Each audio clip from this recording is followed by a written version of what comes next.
சாய் பக்தர்களுக்கு என் அன்பு வணக்கங்கள். ஓம் சாய்ராம். என் அன்பு குழந்தையே, அன்பில் ஏமாற்றம், நம்பிக்கை துரோகம், பாசத்தில் வேஷம் என அனைத்தையும் சந்தித்துவிட்டு தவித்து கொண்டு நின்று இருக்கிறாய். உண்மையான அன்பிற்கு பலனே இல்லையே என்று என்னை நோக்கி கேட்கிறாய். உண்மையான பாசத்திற்காக ஏங்கி தவிக்கிறாய். அது உனக்கு கிடைக்காமல் போகும்போதும் நீ உதாசீனப்படுத்தாத படுத்து போதும் நீ அடையும் துன்பம் எனக்கு கஷ்டமாக இருக்கிறது. இப்பொழுது நான் கூறுவதை கவனமாகவும் பொறுமையுடனும் கேள். இந்த உலகத்தில் யாரும் நிரந்தரமில்லை. பெற்ற தாய், தந்தை, மனைவி, குழந்தைகள் என குறிப்பிட்ட எல்லாவரையும் மட்டுமே அவர்கள் எல்லோரும் வருவார்கள். ஆனால் உன்னிடம் நிரந்தரமாக வரப்போவது உன் சாயப்பாவாகிய நான் மட்டுமே. அதை புரிந்து கொண்டால் இன்பத்தையும் துன்பத்தையும் சரியாக பார்க்கும் மனப்பக்குவத்தை வளர்த்து கொள்வாய்.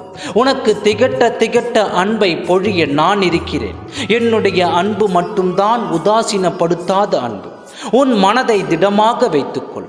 உன்னை ஏமாற்றியவர்கள் போனாலும், உன் அன்பை கசக்கி எறிந்தவர்கள் பின்னாலும் நீ தேடி ஓடிக்கொண்டே இருந்தால் உன் வாழ்க்கை நீ எப்பொழுது வாழப்போகிறாய்? என் வார்த்தைகளை நீ மதிப்பாயானால் இன்று முதல், இந்த நொடி முதல் உன்னை தவித்தவர்களை நீ தவிர்த்துவிடு. உன் வாழ்க்கை தரத்தையும் உன் வாழ்வாதாரத்தையும் உயர்த்தி கொள்ள உன் சொந்த காலில் நிற்க நீ முயற்சி செய்.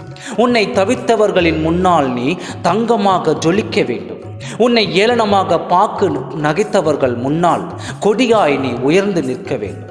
உன் அருமையும் பெருமையும் அவர்களுக்கு உரைக்கும்படி நீ அவர்கள் முன்னால் உயர்ந்து நிற்க வேண்டும். உன்னை இழந்ததற்காக அவர்கள் வருந்தி கொண்டு உன் வாசலில் உனக்காக காத்திருக்க வேண்டும். சாயப்பாவின் பிள்ளையான நீ எவரையும் தேடி எவர் பின்னாலையும் ஓடாதே. அனைவரையும் உன் பின்னால் ஓடி வரசே. உன்னை மதித்து உன் அன்பை உணர்ந்தவர்களுக்கு மட்டுமே அன்பு செலுத்து.